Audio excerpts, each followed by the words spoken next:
कभी सोचा है कि एक ऐसा दस्तावेज हो सकता है जिसमें 1 अरब से भी ज्यादा लोगों के सपने और उम्मीदें लिखी हों? आज हम उसी दस्तावेज यानी भारतीय संविधान के दिल को समझने की कोशिश करेंगे। हम इसकी प्रस्तावना को जानेंगे, जो इसकी आत्मा है, और इसकी अनुसूचियों को, जो इसका पूरा ढांचा तैयार करती हैं। तो सवाल ये उठता है कि आखिर हमारे संविधान की आत्मा है क्या? इसका असली सार क्या है? देखिए, इसका जवाब हमें मिलता है इसकी प्रस्तावना में। ये सिर्फ एक इंट्रोडक्शन नहीं है, बल्कि ये पूरे संविधान का दर्शन है, उसका निचोड़ है। और इसकी शुरुआत होती है इन दमदार शब्दों से, हम भारत के लोग। सोचिए, ये सिर्फ शब्द नहीं है, ये एक ऐलान है, एक घोषणा कि इस संविधान की असली ताकत किसी राजा, किसी संसद या किसी बाहरी शक्ति से नहीं, बल्कि सीधे भारत के लोगों से आती है। तो चलिए इसी दार्शनिक नींव को, इसी बुनियाद को थोड़ा और करीब से देखते हैं। ये वो आधार है जिस पर हमारे देश का पूरा ढांचा खड़ा है, और ये हमें दिखाता है कि हमारे संविधान बनाने वालों के मन में भारत की तस्वीर कैसी थी। इसकी कहानी शुरू होती है 13 दिसंबर 1946 से, जब जवाहरलाल नेहरू ने संविधान सभा के सामने उद्देश्य प्रस्ताव रखा। यही प्रस्ताव आगे चलकर, जिसे 22 जनवरी 1947 को मान लिया गया, हमारे संविधान की प्रस्तावना बना, और आखिरकार 26 नवंबर 1949 को इसे संविधान के साथ लागू कर दिया गया। अब ये जो प्रस्तावना है ना, इसमें भारत ने अपने हर नागरिक से कुछ बहुत बड़े वादे किए हैं। चलिए एक एक करके इन वादों को समझते हैं कि इनका असली मतलब क्या है। सबसे पहला वादा, संपूर्ण प्रभुत्व संपन्न यानी सॉवरेन। इसका सीधा सा मतलब है कि भारत अपनी किस्मत का मालिक खुद है। वो अपने घर के और बाहर के फैसले लेने के लिए पूरी तरह से आजाद है, किसी भी दूसरे देश के दबाव के बिना। फिर आता है समाजवादी। अब देखिए, यहां पर समाजवाद का मतलब वो पुराना वाला नहीं है, ये है लोकतांत्रिक समाजवाद। इसका मकसद अमीर और गरीब के बीच की खाई को बांटना है, और ये पक्का करना है कि देश की तरक्की का फायदा सबको मिले, हर किसी को आगे बढ़ने का बराबर मौका मिले। इसके बाद है पंथ निरपेक्ष, मतलब भारत देश का अपना कोई धर्म नहीं होगा। सरकार के लिए सभी धर्म एक बराबर हैं, और हर इंसान को अपनी मर्जी का धर्म मानने या ना मानने की पूरी आजादी है। और लोकतंत्रात्मक, ये शब्द तो सारी ताकत लोगों के हाथ में दे देता है। यहां सरकार जनता की है, लोग ही वोट देकर अपनी सरकार चुनते हैं, और अगर सरकार ठीक से काम ना करे तो उसे बदलने की ताकत भी लोगों के ही पास है। और आखिर में गणराज्य, ये बहुत जरूरी है। इसका मतलब ये है कि हमारे देश का जो मुखिया होगा, यानी राष्ट्रपति, वो किसी राजा रानी की तरह खानदानी नहीं होगा, बल्कि उन्हें भी जनता के चुने हुए प्रतिनिधि ही चुनते हैं। तो ये तो हो गए बड़े बड़े सिद्धांत, लेकिन बात यहीं खत्म नहीं होती। प्रस्तावना न्याय का वादा करती है, सामाजिक, आर्थिक और राजनीतिक।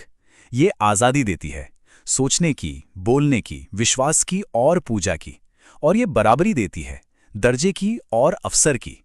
ये एक पूरी तरह से इंसाफ पसंद समाज का विजन है। लेकिन एक बड़ा सवाल था, क्या ये खूबसूरत शब्द सिर्फ कहने के लिए हैं, या इनकी कोई कानूनी ताकत भी है? इसी सवाल को लेकर एक ऐसी जबरदस्त कानूनी लड़ाई हुई जिसने देश के सुप्रीम कोर्ट तक को हिला दिया। चलिए जानते हैं क्या हुआ था। और यहां सुप्रीम कोर्ट का स्टैंड देखिए, कैसे बिल्कुल 180 डिग्री घूम गया। पहले 1960 के बेरुबारी मामले में कहा, नहीं, प्रस्तावना संविधान का हिस्सा नहीं है। लेकिन फिर आया 1973 का वो ऐतिहासिक केशवानंद भारती केस, और कोर्ट ने अपना ही फैसला पलट दिया और साफ साफ कहा कि प्रस्तावना संविधान का एक अटूट हिस्सा है। और ये केशवानंद भारती केस कोई छोटा मोटा मामला नहीं था। सोचिए, इसे सुनने के लिए भारतीय इतिहास की सबसे बड़ी बेंच बैठी, पूरे 13 जज, और फैसला भी कितना करीबी था, 7-6 से। इस एक फैसले ने देश के कानून की दिशा हमेशा के लिए बदल दी।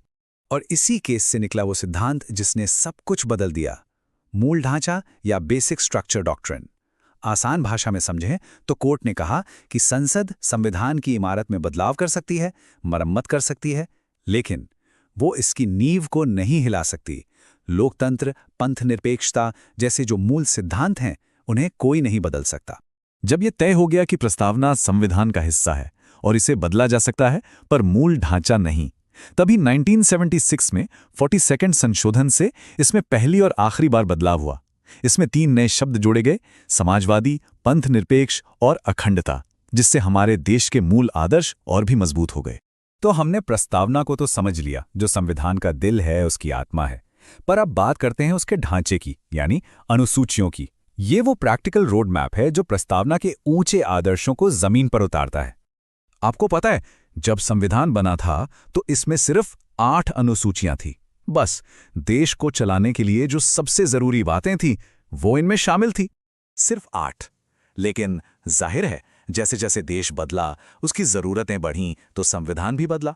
और आज हमारे पास हैं पूरी 12 अनुसूचियां, जो दिखाती हैं कि हमारा देश कितना आगे बढ़ा है।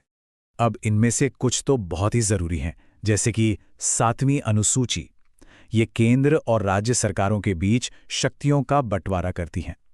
फिर है 8वीं अनुसूची, जो हमारी 22 आधिकारिक भाषाओं को सम्मान देती है। और 10वीं अनुसूची, जिसे हम दल बदल विरोधी कानून के नाम से जानते हैं, वो राजनीति में स्थिरता लाने के लिए बहुत जरूरी है।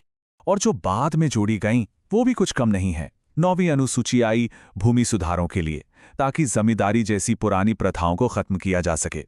और 11वीं और 12वीं ने पंचायतों और नगरपालिकाओं को ताकत दी, ताकि शासन लोगों के दरवाजे तक पहुंच सके। तो कुल मिलाकर देखें तो प्रस्तावना और अनुसूचियां ये एक सिक्के के 2 पहलू हैं। एक तरफ है खूबसूरत सपना, एक दर्शन, और दूसरी तरफ है उस सपने को सच करने का पूरा एक्शन प्लान। और अब मैं आपको एक सवाल के साथ छोड़कर जाता हूं। ये जो मूल ढांचा का सिद्धांत है, जो करीब 50 साल पहले आया था, वो आज हमारे कानूनों को, हमारी जिंदगी को कैसे प्रभावित करता है? जरा सोचिएगा।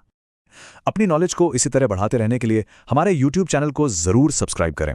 और अगर आप ये कंटेंट Facebook पर देख रहे हैं तो हमारे पेज को फॉलो करें, वीडियो को लाइक और शेयर करें।